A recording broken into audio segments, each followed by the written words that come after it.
it's really fun to push the limits of your comfort zone because that's how growth happens.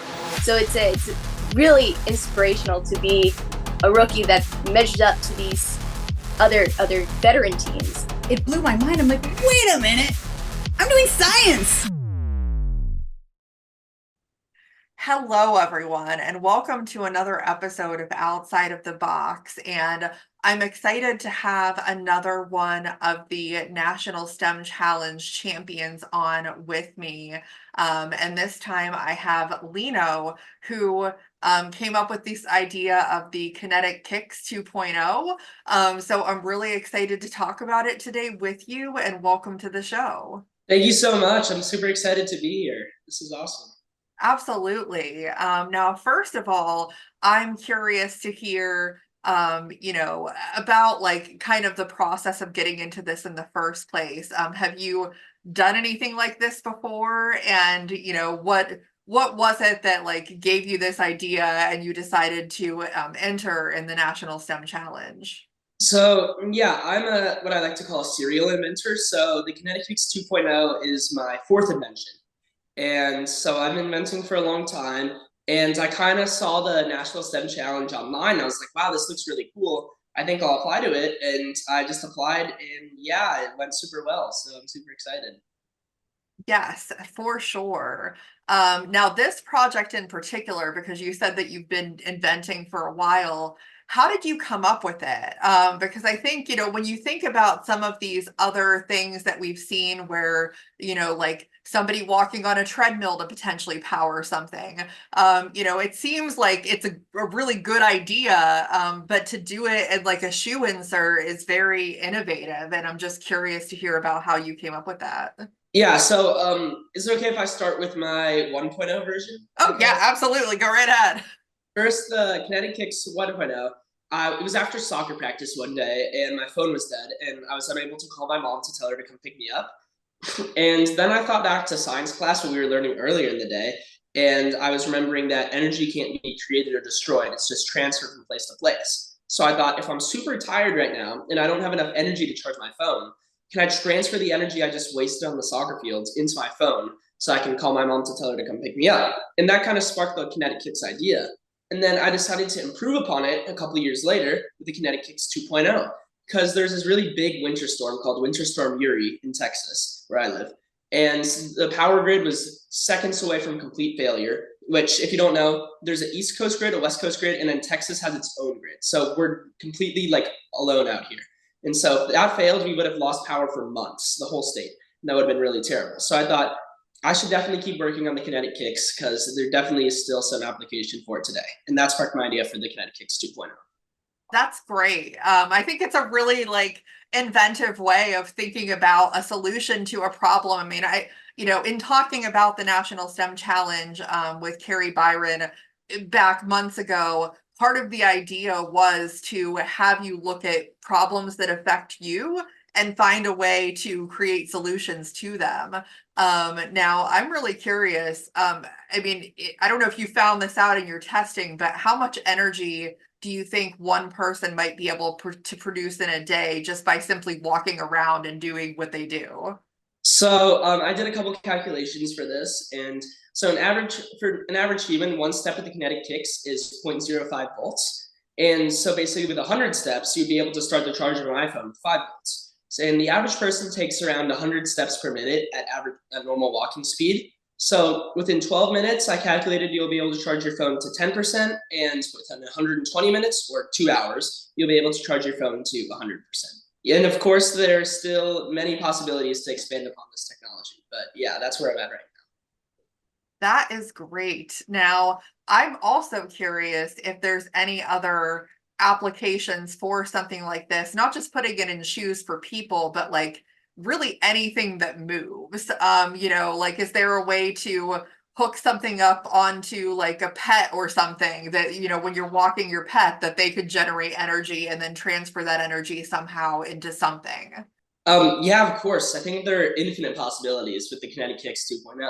And I feel like you can integrate the technology with, like you said, anything that moves, like cars, trains, airplanes, even pets. And I mean, like within the cars, trains, and airplanes, like the technology could be even like in the vehicle, so it charges the vehicle itself, or on a platform for the vehicle to drive over so that it could charge the surrounding areas. Really, there's infinite possibilities of what you can do. Yes, especially with the vehicles, because when you think about it, like, yes, we have electric vehicles, but you have to take that vehicle to a charging station to charge it. So if there was a way to essentially charge it as it was running, Yeah. that would be even more convenient.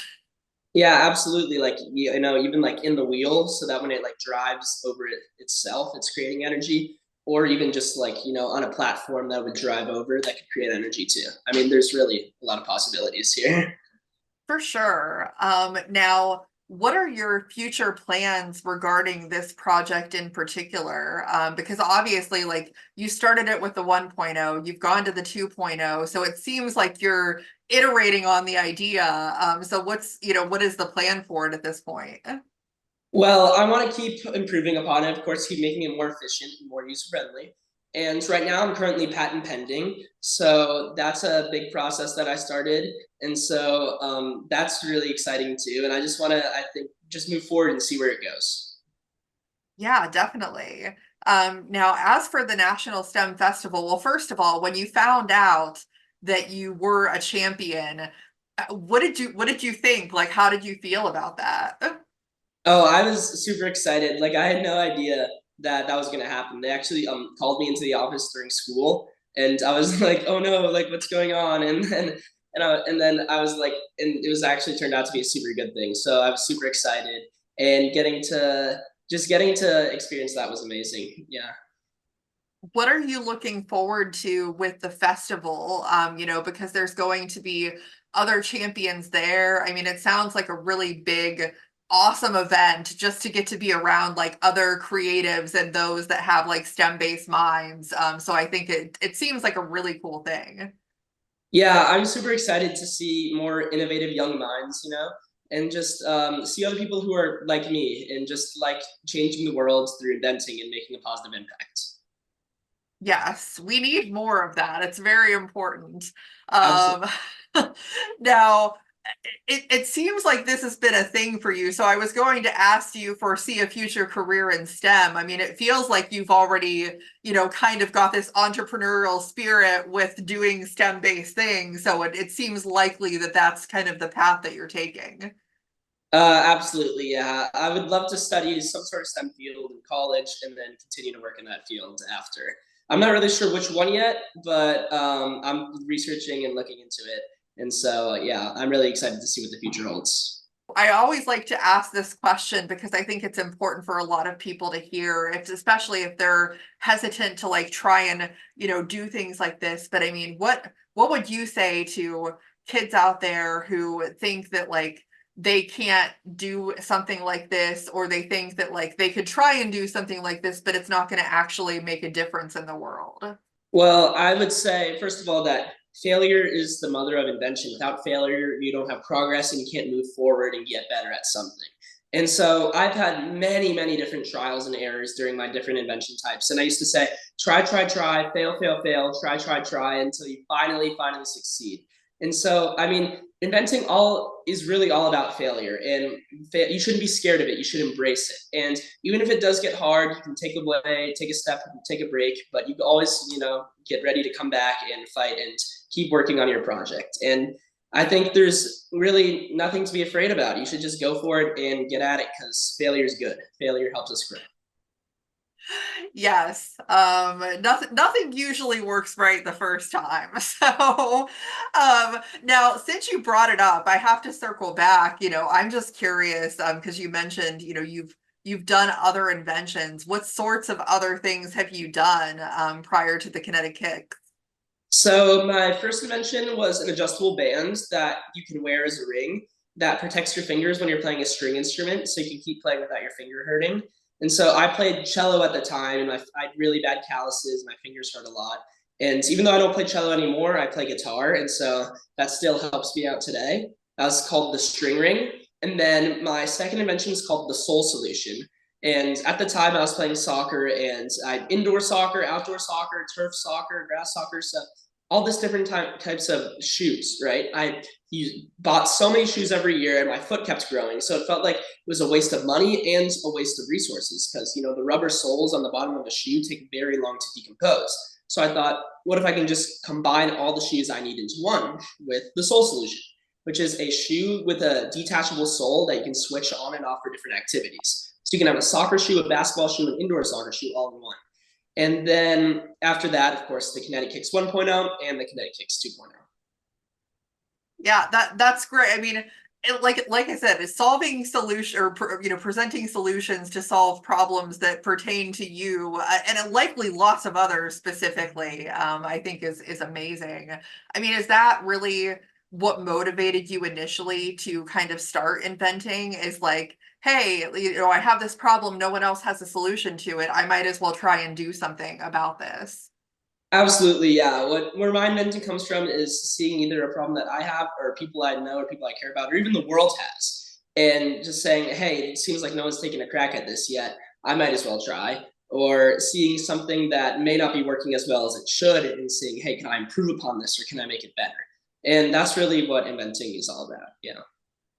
Yeah, I think that's awesome. I mean, is there any other like things or advice that you would have for other you know, kids out there or, you know, teenagers or really anyone as far as, you know, creating and inventing and like all of this stuff that you've been doing? Well, I really think the first rule is just to not give up, you know? If you have a problem, and you're looking for a solution, you can't give up. If you need to keep working, keep trying until you actually find it. And that's just my biggest advice. And take failure in stride and use it to make yourself better and to make your inventions better if you're an inventor, which I hope everyone would try and be. Because with more inventors, we can make the world a better place. I couldn't agree more. Well, I wish you the best of luck with showing off what you've done at the National STEM Festival. I hope it's a great time for all. I'm sure that you know, everyone's going to be really excited to attend and you know, get more people thinking about these things and wanting to kind of get more involved directly. So I think that's great. Thank you so much. I really appreciate this. Yeah, absolutely. You know, for everybody that's watching, obviously make sure that you support STEM. You know, if you have the opportunity, go check out the National STEM Festival in April. It sounds like it's going to be a great time. Keep watching the show, like, subscribe, comment, all of those things, and we'll see everybody next time. Thank you.